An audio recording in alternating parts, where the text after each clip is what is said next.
All right, today we're going to break down a really powerful way of looking at our relationships. All of them, from work to our personal lives. It's a framework that helps explain something we've all felt, why some connections just feel right, and others, well, not so much. You know the feeling, right? You hang out with one person and you walk away feeling totally charged up, like your battery is full. Then you spend time with someone else and you feel completely wiped out.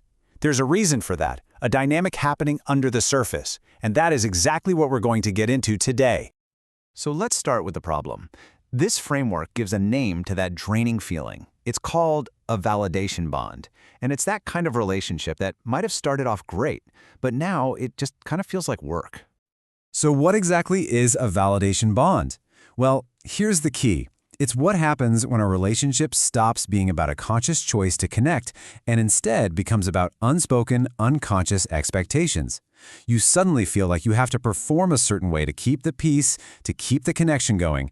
And that performance, that is what's so exhausting.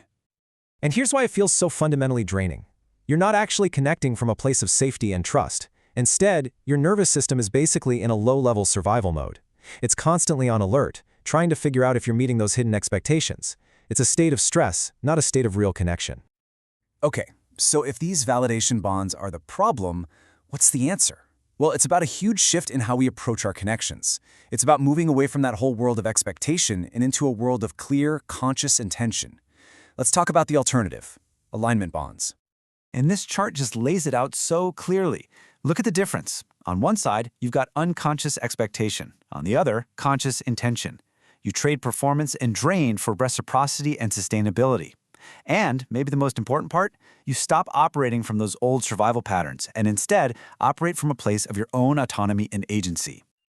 Now, here is the absolute game changer. Building these healthier alignment bonds isn't about trying to fix or change the other person. The source material calls it a top-down approach, which really just means it starts with you. It all begins with building a rock-solid foundation within yourself first. So how do you actually do that? Well, this framework gives us a super practical tool. It's called the connection pyramid. Think of it as a simple 3-level guide for building these amazing, sustainable relationships right from the ground up. So here's the roadmap. These are the 3 levels we're going to walk through. It all kicks off with self-alignment at the base.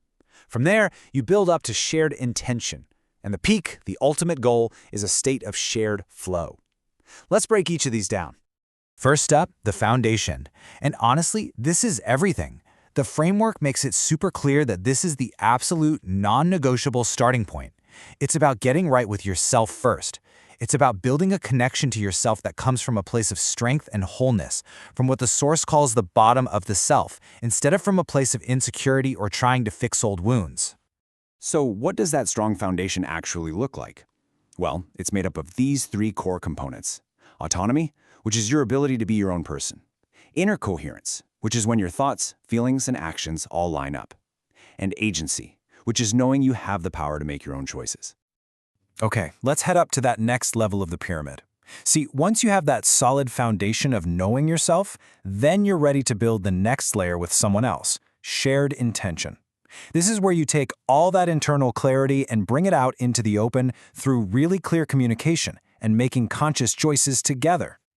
And man, this quote right here, this is basically the heart of the entire idea. Let it sink in. Connection not anchored in shared intention will default to unspoken expectation. If you're not actively and consciously creating a shared purpose for the relationship, it's just going to slide right back into that draining mess of unspoken rules. It's the default setting we have to choose to override.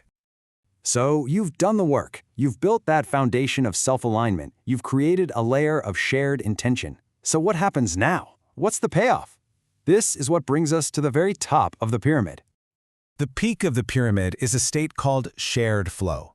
And this is that feeling we're all after, isn't it? It's that magical place where the connection just feels effortless. It's where giving and receiving are in perfect balance, where you can be fully yourself and be intimately connected, and it all just works. And when a relationship hits that state of flow, this is what you get. You get real reciprocity, where the energy flows freely back and forth. You get synergy, where the two of you together are way better than the sum of your parts. And you get expansion.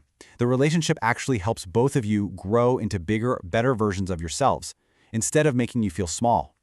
So the big takeaway here is that this whole model is not about losing yourself in a relationship. It's the exact opposite. It's a way to fiercely protect your own autonomy and your own agency, while also creating the kind of deep safety and trust that allows for real, sustainable connection and growth. And that brings us to the final thought I want to leave you with. As you go about your day, just let this question roll around in your mind. Think about the most important people in your life. Are those connections built on the solid ground of alignment? Or are they secretly running on that draining treadmill of unspoken expectation? The answer, well, it could change everything.